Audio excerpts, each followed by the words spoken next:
สบายดีเนาะมื้อนี้บ่าวผู้ไทยสิพาไปตึกเบลเลื่อมอันนี้คือบอนที่เราไปตึกเนาะสี่วานก็เองอันนี้คือเบ็ดของก้อยเนาะก้อยขี้เหือไปอันนี้เบ็ดเนาะนี่หัวปั้นเนาะลุ้น SL 500 2017เนาะหัวปั้นเบ็ดก้อยเนาะไปก้อยสิพาไปตึก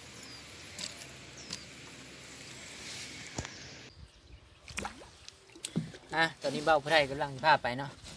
ไปเรือเลาะไปนี่แหละ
เดินทางกลับเนาะบัดนี้เนาะปลาตัวใหญ่จังมันไปอยู่ใส่เบิด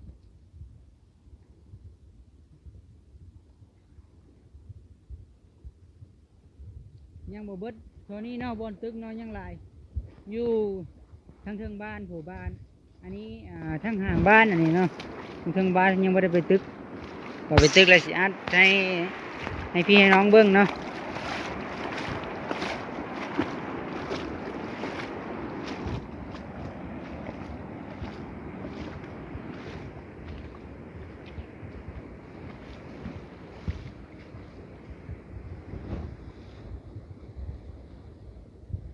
น้ำลุยไปเลย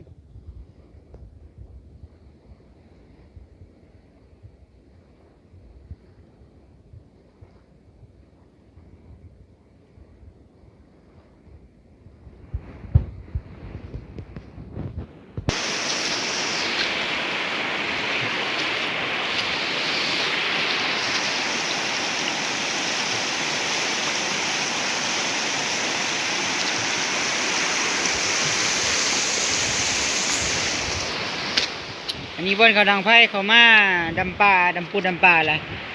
มาดังไพ่จี้กิน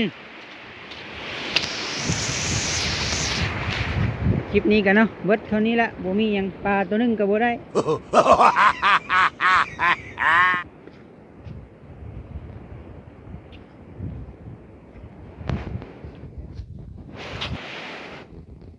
ถึงสิบ่ได้ปลากะอย่าลืมกดไลค์กดแชร์นี่เด้อกดติดตามนะกดกระดิ่งกดแจ้งเตือนทางเบิดเพื่อสิบ่พลาดในที่ค่อยเอาลงไปเนาะคลิปหน้านี่สิได้ปลาแน่นอนคลิปนี้ก็จบเพียงเท่านี้เนาะ Go home กลับบ้านท้องฟ้ากับบ่มีคนขี้เมฆจักกอนเนาะอันนี้คือทางขึ้นเนาะทางมือบ้านของเรา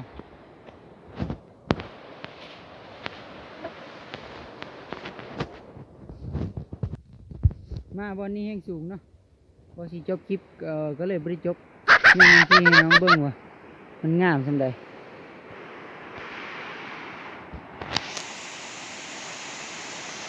จบอีหลีบัดนี้